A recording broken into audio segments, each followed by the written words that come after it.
주중에 새벽 기도회 또 수요 기도회 제가 기도할 때 두어 차례 돌아오는 주일이 추수 감사 주일인데 1년의 삶을 돌아보면서 하나님이 베풀어 주신 은혜를 기억하여 감사의 마음, 그것을 제물로 준비해서 나오는 예배 자리 되게 해주십시오. 주일이 되게 해주십시오. 이렇게 기도했습니다.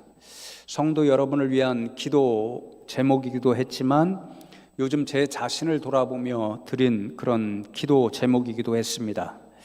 목회자로 좀 죄송한 이야기지만 최근 저의 모습을 돌아보면 하나님께 감사하는 일보다 좀 짜증이 많았던 그런 모습을 보게 됩니다.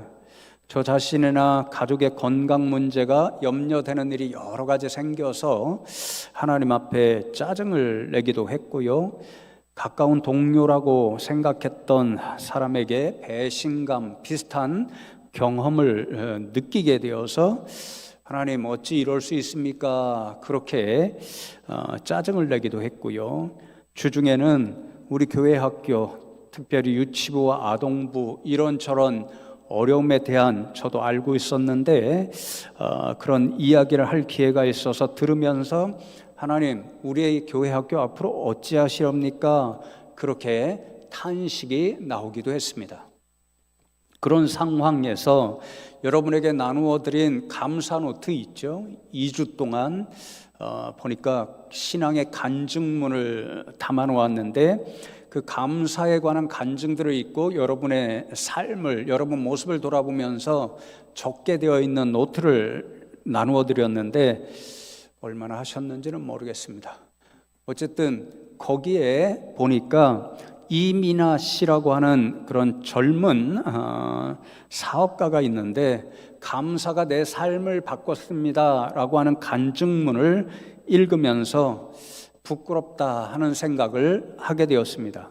이분이 본래는 6시 내 고향 다 아시는 프로그램이죠. TV 프로그램에서 리포터 같은 그런 역할을 하던 방송인이었습니다. 그런데 어느 날 하나님께서 사업을 시작해라. 그 사업을 통해 믿지 않는 사람들이 나를 만나게 될 것이다. 하나님을 만나게 될 것이다. 이런 감동을 주셔서 29살에 무작정 사업을 시작했다고 합니다.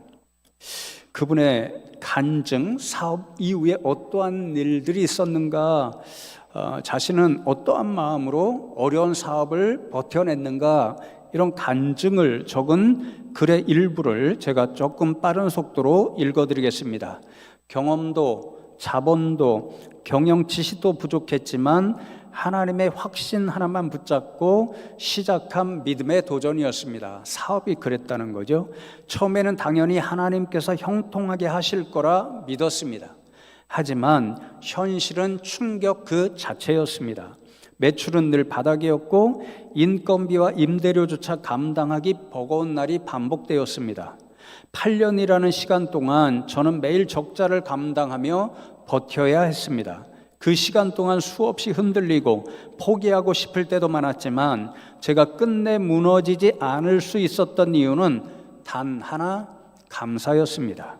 그래도 오늘 살아있음에 감사, 오늘도 일할 수 있음에 감사, 내 곁에 가족이 있음에 감사, 무엇보다도 나에게 구원을 선물해 주신 하나님께 감사. 현실은 변하지 않았지만 감사를 고백할 때마다 하나님께서 제게 주시는 평안과 담대함은 현실보다 더 컸습니다. 감사는 저의 영혼을 살리는 능력이었습니다. 그리고 그렇게 감사를 놓지 않고 걸어온 시간들이 쌓여 지금은 16년 차 기업이 되어 하나님께서 주신 재정을 많은 곳에 흘려보내는 복의 통로가 되었습니다. 이렇게 적고 있습니다. 저는 최근에 순간순간 하나님께 왜 감사할 수 있는 특별한 일을 주시지 않느냐 그러면서 짜증을 냈는데 이민아 씨는 매일 살아가는 일상의 삶 가운데서 감사의 일들을 발견하고 특별히 자신이 구원받았다는 영적인 사실에서 자연스러운 감사의 삶을 살았다라고 적습니다. 그리고 놀라운 것은 그 감사가 자신의 영혼을 살게 하는 능력이 되었다라고 고백합니다. 이런 글들을 읽으면서 제 자신과 비교가 되고 부끄러운 생각이 조금 들었습니다. 성도 여러분은 지금 어떠하신가요? 저와 유사하게 짜증의 삶을 살고 계신가요? 아니면 이민아 씨와 같은 일상생활에서도 자연스럽게 발견하는 감사의 일 때문에, 그리고 무엇보다도 특별히 하나님으로부터 구원받았다는 그 감격, 영적인 사실 때문에 매일 감사의 삶을 살고 계신가요? 오늘 함께 읽은 히브리서 13장 말씀을 보면 사도 바울이 이민아 씨처럼 하나님의 특별한 은혜를 받았음에 감사하고, 그래서 날마다 일상의 삶에서 작은 것으로 감사하는 그 예배자들이 하나님 앞에 나올 때마다 어떤 예배를 드려야 하는가, 어떤 예배자로 살기를 원하는가, 그것을 교훈하여 줍니다. 두 가지 교훈을 듣게 되는데 함께 나누고 기도하면 좋겠습니다. 첫 번째로 사도 바울은 찬송의 제사, 찬송의 예배를 드리라, 그렇게 교훈합니다. 오늘 읽은 13장 15절 말씀을 보시면, 그러므로 우리는 예수로 말미암아 항상 찬송의 제사를 하나님께 드리자, 이는 그 이름을 증언하는 입술의 열매니라, 그렇게 말씀합니다. 하나님께 찬송의 제사, 찬송의 예배를 드리라, 그렇게 권면하지요. 그러면 그 찬송의 내용이 무엇일까요? 우리가 지금도 하나님 앞에 찬송도 부르고 할렐루야 찬양대 또 찬양도 올려드렸는데, 그 찬송의 내용이 어떤 것들로 가득 차면 좋을까요? 제가 사용하는 주석을 참고해 보니까 오늘 이 구절에 쓰인 찬송의 제사나 입술의 열매는 특별히 하나님의 은혜를 기억할 때 우리가 가지게 되는 감사의 내용을 의미한다라고 적고 있었습니다. 그러니까 사도 바울이 권면하는 찬송의 제사, 찬송의 예배는 감사의 제사, 감사의 예배를 드리자, 그것과 똑같은 내용이 되는 거죠. 특별히 오늘 히브리서 맥락에서 이 찬송의 제사 그리고 감사의 예배는 구약 시대에 드렸던 희생의 제사와 대조를 이루고 있습니다. 첫째 주에도 제가 구약 시대의 대제사장과 우리의 큰 대제사장 되신 예수님의 결정적인 차이를 말씀드린 기억이 있는데요, 구약 시대에 1년에 한 차례씩 대속죄일이 있습니다. 그 대속죄일이 되면 대제사장이 이스라엘 백성들의 모든 죄를 짊어지고 지성소에 있는 속죄소 앞에 들어갑니다. 언약궤를 덮는 덮개가 속죄소고, 속죄소에는 이렇게 그룹처럼 두 날개가 달려있죠. 그 가운데가 하나님이 임재하시는 자리입니다. 그래서 속죄소를 가리켜 은혜의 보좌다 그럽니다. 왜 그럴까요? 1년에 한 차례씩 대제사장이 이스라엘 백성들의 죄를 짊어지고 하나님 앞에 나가, 하나님 이 백성들의 죄를 용서해 주십시오. 그러면 하나님께서 은혜를 베풀어 주셔서 용서해 주시니까 그 자리가 은혜의 보좌입니다. 그런데 대제사장이 이스라엘 백성들의 죄를 짊어지고 이 은혜의 보좌 앞에 나아갈 때에 가지고 가는 것이 있습니다. 희생 제물, 짐승을 잡아서 오늘 10절, 11절 말씀에도 나오는데요, 짐승을 잡아서 그 육신적인 것은 다 밖에 나가 태워버리고 짐승의 피, 생명의 피, 그것을 속죄의 피, 속죄의 제물로 가지고 들어가서 속죄소 주변에 다 뿌립니다.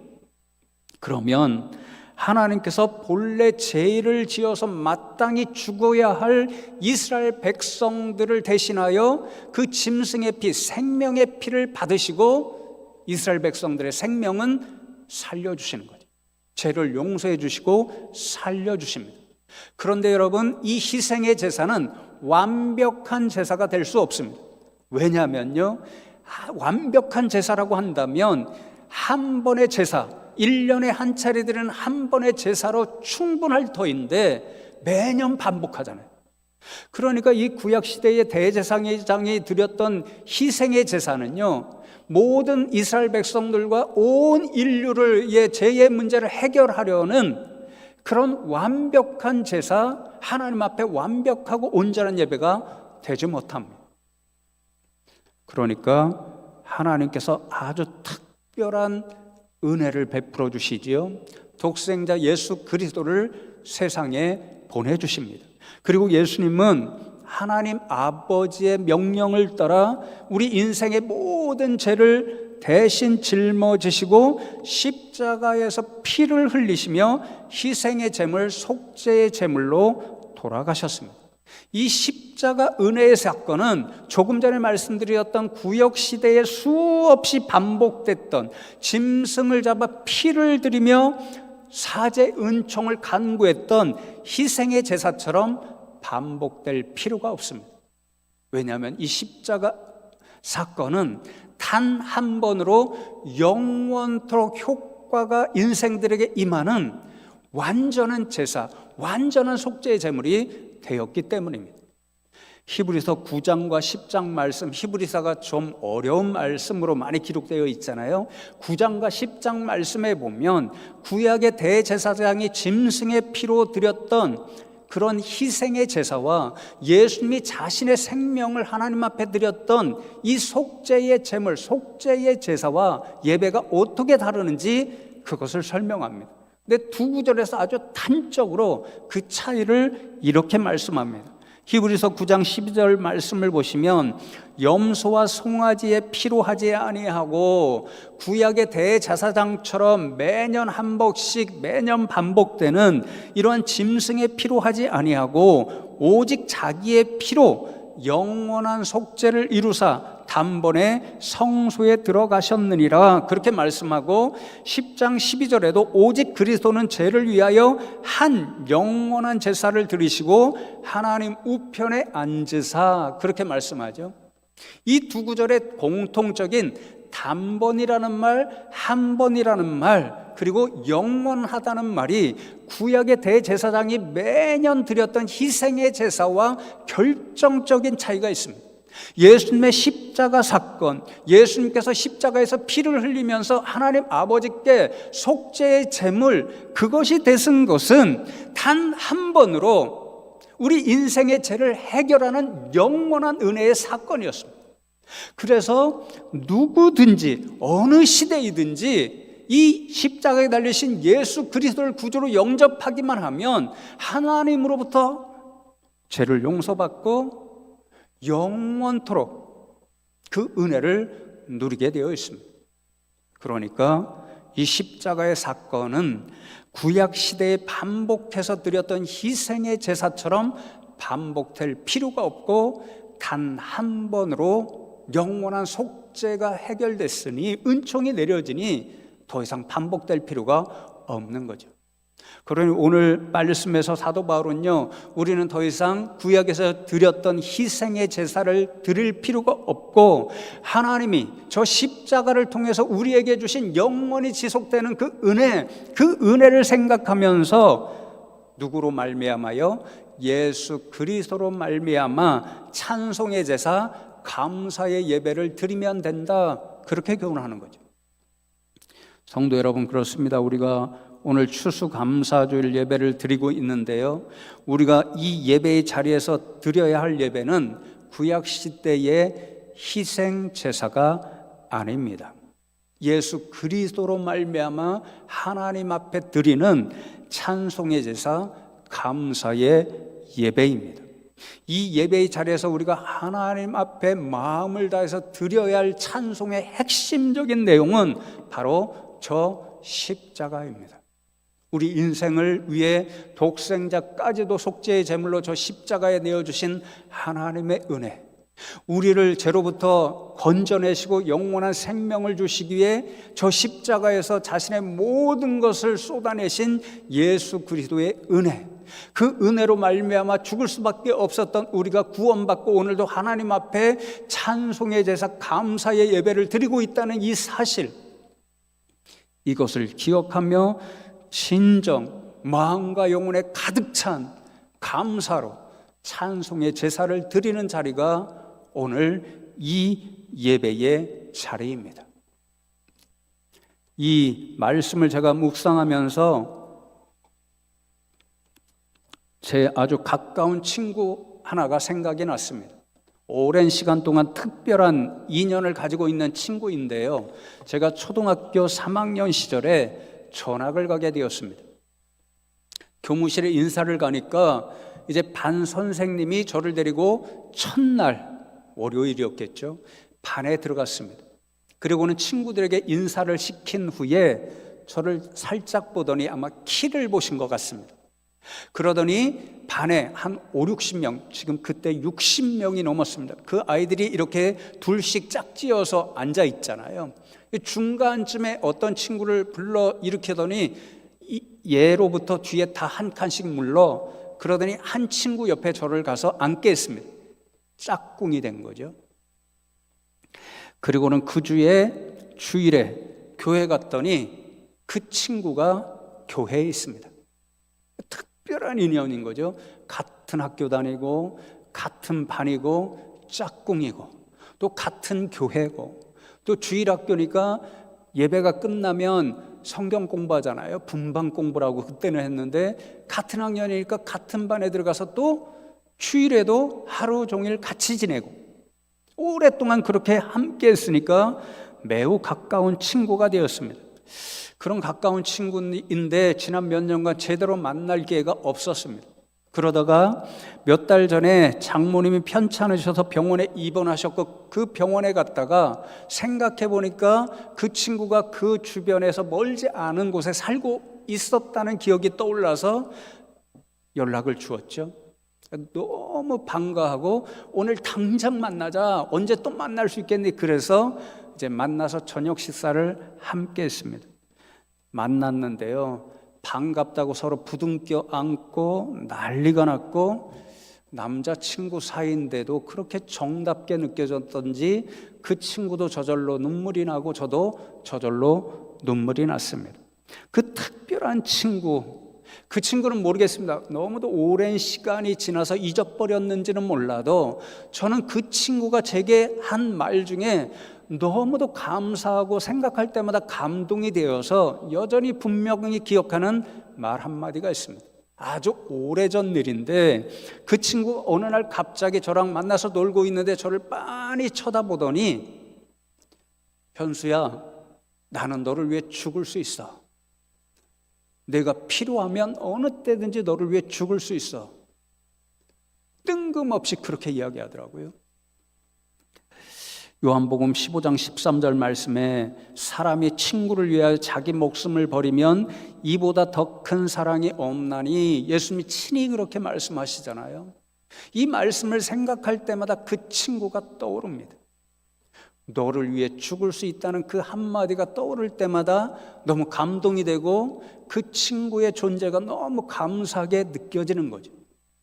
그런데 여러분, 놀랍게도 여러분이 얼마나 날마다 기억하고 계실지는 몰라도 여러분의 생명을 살리려고 너를 위해 죽을 수 있어, 이 말로 끝 것이 아니라 진짜 자신의 생명을 내어주시는 분이 있습니다. 누구신가요? 예수님이십니다. 너를 위해 죽을 수 있다는 그 친구의 한마디를 제가 떠올릴 때마다 육신을 가진 사람이 말한 그 한마디 때문에 늘 감사하고 감동하는데, 하물며 예수님께서는 죄로 인해 죽을 수밖에 없는 저와 여러분을 살리시려고 저 십자가에서 자신의 모든 것을 온전히 내어주신 여러분의 진짜 영원한 친구가 되어주셨음, 그것을 생각하면 얼마나 감사한 일인지요. 오늘 사도 바울은 뭐라고 그러지요? 항상이라고 말씀합니다. 항상. 사랑하는 성도 여러분, 항상 이 십자가의 은혜를 기억하시면 좋겠습니다. 항상 저와 여러분이 이 십자가의 은혜로 구원받았음을 기억하시면 좋겠습니다. 그래서 날마다, 오늘 이 자리뿐만 아니라 날마다 그 은혜를 주신 하나님께 예수 그리스도로 말미암아 찬송의 제사, 감사의 예배를 드리는 저와 여러분 되면 좋겠습니다. 두 번째로, 사도 바울은 사랑의 행실로 예배드리라고 말씀하고 교훈합니다. 16절 말씀을 보시면 오직 선을 행함과 서로 나누어 주기를 잊지 말라. 하나님은 이 같은 제사를 기뻐하시느니라. 그렇게 교훈하죠. 오직 선을 행함과 서로 나누어 주기를 잊지 말라. 이런 예배를 드리라. 그렇게 말씀하죠. 두 가지입니다. 선을 행하는 것과 서로 나누어 주는 것인데, 사실 성경 말씀을 보면 이것은 동전의 양면과 같습니다. 선을 행한다는 것은 우리 성도님들 사이의 관계에서 혹은 다른 이웃과의 관계에서 상처를 주거나 해를 가하는 일을 하지 말고 유익이 되는 일, 힘과 용기를 주는 일, 위로를 주는 일, 이런 일을 하라는 말씀입니다. 초대교회에 보면 이러한 일, 선을 행하는 일의 가장 대표적인 것이 무엇이냐면요, 서로 나누어 주는 일, 그것이었습니다. 서로 나눈다는 그 원어를 찾아보면 그 원형이 여러분 잘 아시는 코이노니아입니다. 사랑의 공동체, 코이노니아 공동체를 이루는 그런 일로 하나님 앞에 예배를 드려라, 그런 뜻입니다. 여러분, 초대교회가 어떻게 이렇게 선을 행하고 코이노니아 공동체를 이루며 하나님 앞에 예배 공동체로 우뚝 설 수 있었나요? 사도행전 말씀에 보면 그 비밀을 알 수 있죠. 2장과 4장 말씀을 보면 이제 예루살렘 모교회, 세상에 존재했던 가장 건강하고 아름다운 교회라고 모두들 이야기하죠. 거기에 보면 매일같이 모이기를 힘쓰고 하나님의 이름을 찬양하며 찬미의 제사를 드리고 성도님들이 자신의 것들을 나누어 교제하고 떡을 떼기를 매일같이 했다, 그렇게 말씀하죠. 그렇게 코이노니아 공동체, 예배 공동체를 이루었습니다. 또 6장 말씀을 보면 가난한 성도님들이 있습니다. 홀로 되신 분들, 이런 분들이 있습니다. 그러면 그분들에게 자신의 것을 나누어주는 구제의 일을 통해서 코이노니아 공동체를 이루었습니다. 그래서 초대교회에서 가장 중요한 사역 중에 하나가 바로 구제하는 일이었습니다. 사도 바울도 수없이 다른 교회들에게 예루살렘 모교회 성도님들 힘드니까 구제하는 일에 동참해서 구제 헌금을 받아 예루살렘 교회에 전달하기도 했습니다. 그러니까 이 말은 한마디로 사랑의 실천을 통해서 사랑의 공동체, 코이노니아 공동체로 하나님 앞에 예배드려라, 그 말입니다. 그러면서 뭐라고 말씀하죠? 하나님은 이 같은 제사, 예배를 기뻐하시느니라. 그 앞에 보면 원어에 왜냐하면을 뜻하는 접속사가 있습니다. 왜 우리가 선을 행하고 나누고 구제하는 이 사랑의 공동체를 이루어서 하나님 앞에 예배해야 하는가? 왜냐하면 하나님께서 그런 예배를 기뻐하시기 때문에 우리는 그 예배를 드려야 된다는 거예요. 그러니 성도 여러분, 오늘 우리가 이 자리에서 하나님께 드려야 할 예배는 이중적입니다. 한편으로는 위로, 하나님이 예수 그리스도를 저 십자가에 내어 주심으로 우리를 구원해 주신 은혜를 생각하면서 감사 찬송의 예배를 드려야 하고, 다른 한편으로는 옆으로 예수님처럼 우리도 성도님들과 또 이웃들에게 선을 행하고 나의 것을 나누는 사랑의 공동체, 코이노니아 공동체 된 예배를 드려야 합니다. 이 두 예배가 함께 있어야 하나님이 진짜 기뻐하시는 온전한 예배가 될 수 있습니다.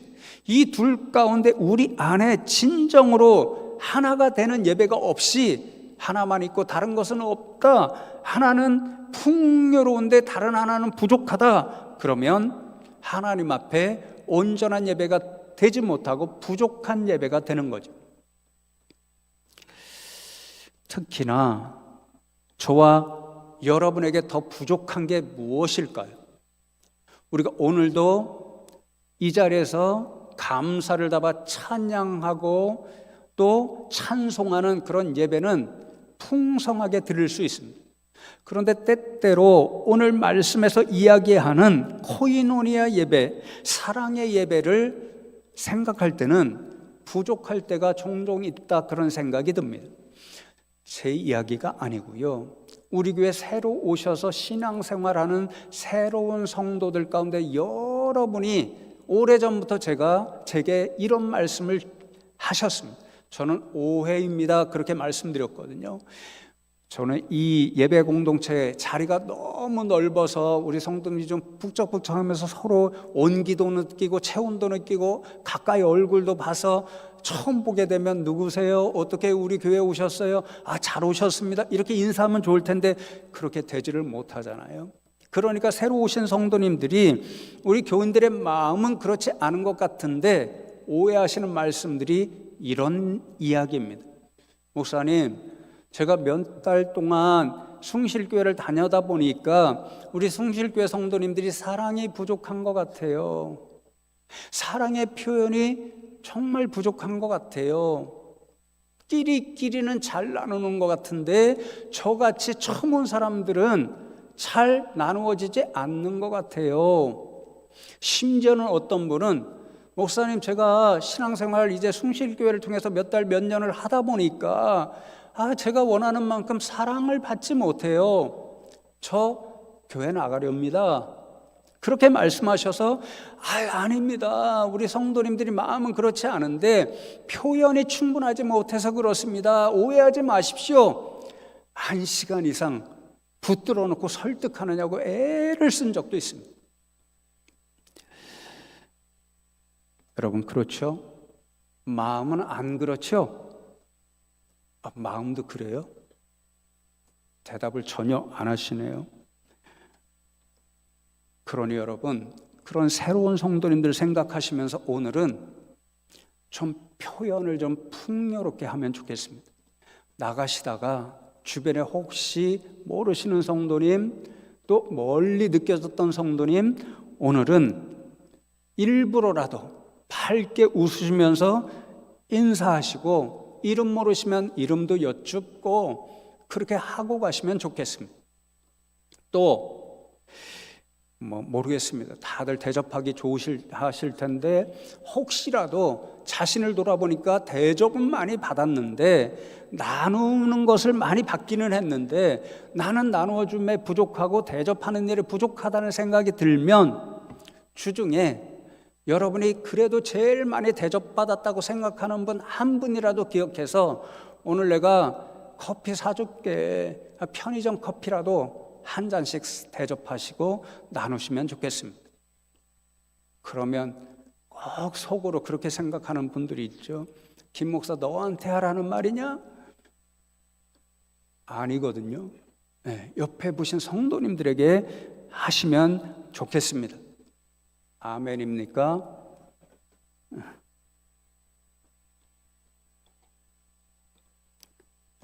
혹여라도 정말로 위로 드리는 찬송과 감사 예배가 풍요로운데 옆으로 향하는 사랑의 공동체, 함께 드리는 예배, 코이노니아 예배가 부족하다면 하나님이 우리의 예배를 보시고 어떻게 생각하실까요? 온전한 예배가 아니라 부족하다, 그렇게 생각하실 수 있습니다. 그래서 제가 사용하는 주석에 보니까요, 타인을 사랑하는 실제적인 행위가 없는 찬미의 제사는 불완전한 것이기 때문에 반드시 사랑의 행위가 동반되어야 한다, 이렇게 주석하고 있고요, 해석하고 있고요. 야고보 사도는 또 야고보서 2장 26절에서 영혼 없는 몸이 죽은 것 같이 사랑의 행함이 없는 믿음은 죽은 것이니라, 그렇게 말씀하죠. 그러니 사랑하는 성도 여러분, 오늘 추수감사주일 예배뿐만 아니라 앞으로 모든 예배의 자리에서 위로는 하나님께 올려드리는 예수 그리스도를 통한 감사 찬송의 예배, 그리고 옆을 향하려는 사랑으로 함께하는 예배. 그래서 하나님이 진짜 기뻐하시는 온전한 예배, 하나님이 지금도 찾으시는 균형 잡힌 참 예배자로 살아가는 저와 여러분 다 되시기를 주님의 이름으로 축복합니다.